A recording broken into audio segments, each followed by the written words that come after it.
Man on High Heels begins by showing the nightlife atmosphere in a metropolitan city in South Korea, where a man named Mr. Ho is seen talking about a man named Ji-wook, whom he met at a sauna some time ago. At that time, Mr. Ho saw many scars all over Ji-wook's body, which is a hard-as-nails homicide detective known for his undisputed ability to nab violent criminals.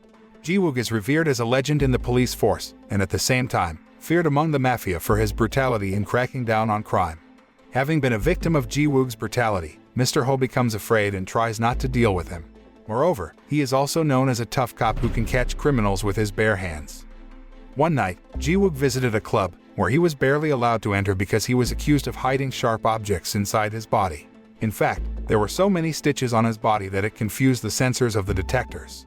When it was night, Ji-wook met a beautiful woman named Jong-mi, who gave him a gun and told him where Mr. Ho was.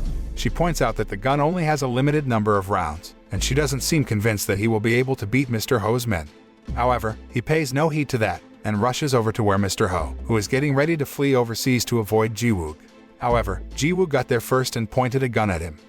Knowing that Ji-wook came alone, he felt a little confident because he was surrounded by his men who were tough enough and could protect him, unlike when they first met in the sauna. But it seems, Mr. Ho underestimates Ji-wook too much, as he bravely rushes forward and fights against Mr. Ho's men. Even though Ji-wook is alone, he can easily defeat them with bare hands. After he kills all of Mr. Ho's men, Ji-wook then comes to Mr. Ho and beats him brutally, before Ji-wook leaves to drive Jong-mi back to where she lives. After that, he gives her some money because she has helped him. Ji-wook then remembers his past when he was in high school, where he often spent time with a male student who was his classmate. Ji-wook then goes to see a woman named Yoo-jong who is his psychiatrist, because he has been depressed recently. After that, she gave Ji-wook a sedative and drove him back to his house. Ji-wook then tells her about his desire to retire from his job as a police officer.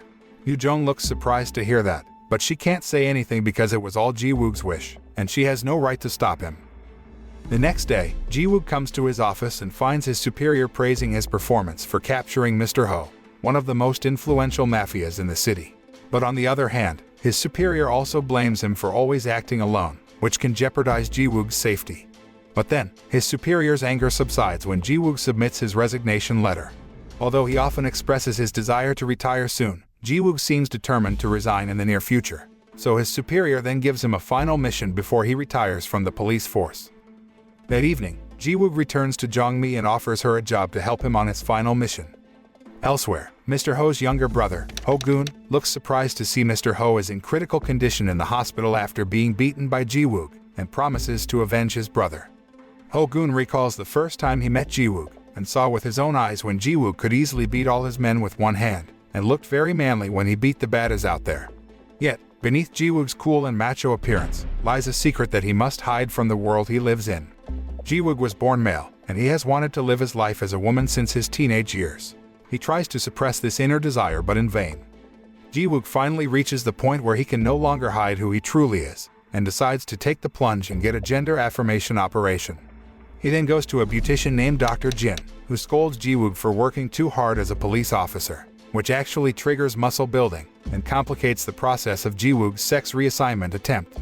Dr. Jin tells Ji-wook that he should retire from his job as soon as possible if he wants to start sex reassignment surgery. To that end, Dr. Jin promises to meet Ji-wook with someone who might be able to help him. Meanwhile elsewhere, one of Ji-wook's colleagues in the police force, a man named Jin-woo, is investigating a case of sexual harassment by a perverted man against women when they are in the parking lot alone. They then use Jong-mi as bait to catch the abuser. However, Ji-wook does not participate in the reconnaissance because he already has an appointment with someone. Ji-wook then asks Jong-mi to be careful and promises to always watch over her. That night, Ji-wook turns out to meet a transgender man named Bada, who was also a police officer. Ji-wook then tells Bada that he feels he is a woman trapped in the body of a manly and macho man. Because of this, he experiences an identity crisis that confuses him about his true identity. However, when Ji-wook decides to have sex reassignment surgery, he is still worried about his future after becoming transgender.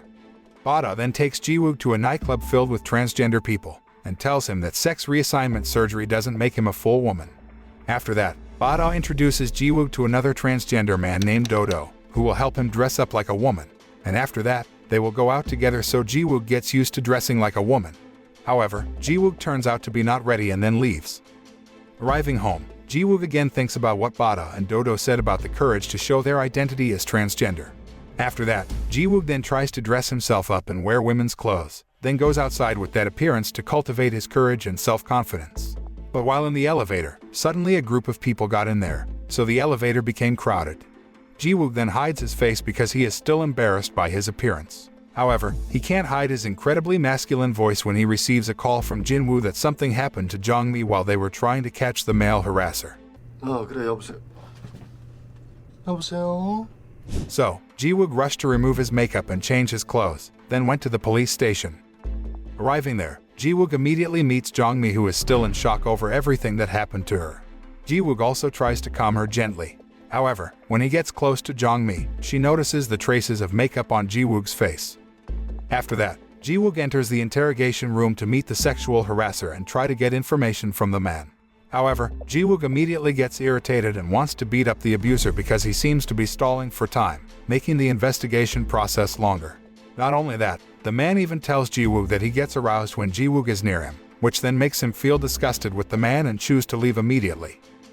On the way home, Ji-wook flashes back to his past when he and his boyfriend became the butt of their schoolmates for having a same-sex relationship. Because they are always bullied by their schoolmates, both verbally and physically, Ji-wook tells his boyfriend that he wants to end their relationship. The painful memory of his love relationship with the man he loved makes Ji-wook lose focus and get into an accident. When he came to his senses, Ji-wook found Jin-woo beside him and seemed so worried about his condition. Luckily, he only suffered minor injuries, so he was allowed to go home right away. Seeing the many injection marks on Ji-wook's body, Jin-woo assumed that his senior was a drug addict. Even though Ji-wook denies that he takes drugs, Ji-wook also can't tell him that he often takes hormone injections in his body in preparation for becoming a transgender. On the other hand, rumors about Ji-wook taking drugs because there are many injection marks on his body have reached Ho-gun's ears, who then orders his men to search Ji-wook's apartment to find the drugs that Ji-wook had hidden. However, they found nothing there. Ho-gun then tells all his men to go home, while he'll stay there for a while. Not long after, Ji-wook finally comes home and looks normal when he sees Ho-gun at his apartment. He even casually tells Ho-gun to make him a cup of coffee. Ho-gun's arrival there turned out to be to persuade Ji-wook to join his mafia group because he had already found out about Ji-wook, who plans to retire from the police soon. Ho-gun also offers him some money if he is willing to take important documents confiscated by the police, even though it has nothing to do with the case involving Mr. Ho.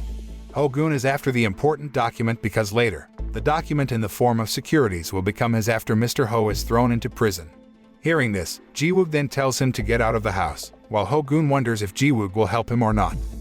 Meanwhile elsewhere, Jin-woo visits the nightclub where Jong-mi works as a bartender, and tries to ask her about her relationship with Ji-wook. However, she tells him that she is just an informant to Ji-wook, and doesn't really know him. But for some reason, Jong-mi always feels that Ji-wook knows her better than anyone. Even he might have known her for a long time. The scene then turned to the past and showed Ji-wook visiting his boyfriend's house, where he saw his boyfriend's younger sister, who was none other than Jong-mi when she was a child. Turning to the present, Ji-wook is seen meeting Bada and asking about the cost of sex reassignment surgery, which turns out to be very expensive. Not only that, he also hasn't thought about his next steps after he becomes transgender.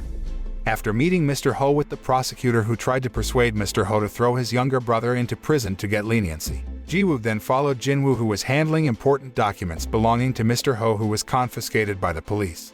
Ji-wook finds the documents Ho-gun was referring to, and then takes and hides them. After that, Ji-wook goes out for drinks with his colleagues, because that day is his last day serving as a police officer because he has actually resigned from the police force. When he returns to his apartment, Ji-wook meets Jong-mi, who is waiting for him at his apartment door. Ji-wook then tells her about his resigning from the police force, so that she doesn't have to come to him anymore. Hearing this, Jong-mi then asks Ji-wook about the reason he came to her, because she feels sure that there is a reason behind all of this. However, being around Jong-mi actually makes Ji-wook think of his boyfriend again, because Jong-mi has the exact same eyes as her brother, so Ji-wook can't help but kiss her. At that time, Ji-wook and his boyfriend also kissed on the school roof. He will never forget that moment because after they kissed, his boyfriend decided to end his life by jumping off the school roof. A few days later, Ji-wook goes to Ho-gun and says he has the important document he wants. Ji-wook then asks him a large amount of money if he wants to get the document. Ho-gun then feels strange because Ji-wook is not usually interested in money. Moreover, his attitude also looks odd. On the other hand, Ho-gun is asked to come to see Mr. Ho, who tried to persuade Ho-gun to go to jail with him because Ho-gun also had a criminal record and committed many crimes. Hearing this, Ho-gun immediately became furious and told Mr. Ho that they are not siblings, so he doesn't have to sacrifice for him. After that, Ho-gun also received information from his subordinates that Mr. Ho had agreed to an agreement with the police to freeze all of Mr. Ho's assets so Ho-gun won't get a dime. Ho-gun is very angry and then goes to the prosecutor who handled Mr. Ho's case and kills the man. It didn't stop there. He and his men also began to visit those closest to Ji-wook, including Dr. Jin, to kill them because they thought that Ji-wook was the one who had exposed the crimes to the police. Meanwhile, Jin-woo, who was trying to find out where Ji-wook was, then met Yoo-jong, who told him that Ji-wook was not actually a man. Jin-woo finally found Ji-wook's whereabouts at the transgender club, where Ji-wook was already dressed up like a woman. After Jin-woo mentions Ho-gun's murder of the prosecutor, Ji-wook then tells him that he has gathered enough evidence to put Ho-gun in prison, and hands it over to him.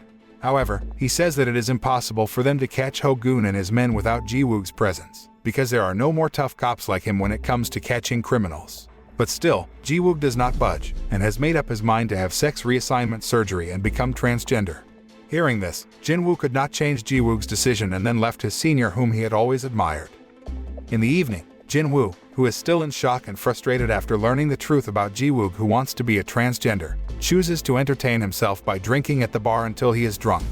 Jong-mi intends to take him home, but Ho-gun's men attack Jin-woo and stab him repeatedly until he eventually dies, then kidnaps Jong-mi. The next day, Ji-wook, who was about to go abroad for sex reassignment surgery, learned about Jin-woo's death from a news broadcast on television. Not long after, Ji-wook gets a call from Ho-gun, who has held Jong-mi hostage and threatens to kill her if he doesn't come there. Knowing Jong-mi is in danger, Ji-wook gives up on going abroad and rushes off to save her. In the past, after his boyfriend ended his life, Ji-wook apparently promised that he would always protect Jong-mi. Because of that, Ji-wook won't let her get hurt in the slightest. After taking off all his accessories and makeup, Ji-wook returns to being a terrible figure who can easily kill Ho-gun's men with great brutality. When he finally comes face to face with Ho-gun, Ji-wook gets to his knees and begs him to free Jong-mi. But as it turns out, it was all just a ruse to keep Ho-gun off guard so that he could easily slit Ho-gun's throat and brutally kill him. Seeing Ho-gun dead, his second-in-command then orders the rest of his men to free Jong-mi and let Ji-wook get out of there. After that, Ho-gun's second-in-command contacted Mr. Ho and informs that Ho-gun has died and their plan has been successful. Sometime after the incident, Ji-wook decided to give up on sex reassignment surgery and remain a man. Even soon, Ji-wook plans to marry Jong-mi. One day, Dodo sees Ji-wook talking about his wedding plans with Jong-mi at a church. Dodo doesn't seem convinced that he has completely changed, but still chooses not to interfere with Ji-wook's life and respects whatever decisions he makes, even if it's against his will. In the end, Ji-wook still feels not sure in his heart about his true identity, whether he is a man trapped in a male body, or is he just indecisive about his sexual orientation. Moral lesson of this story is, gender is not what people look like to other people. It is what we know ourselves to be. No one else should be able to tell you who you are. That's for you to decide.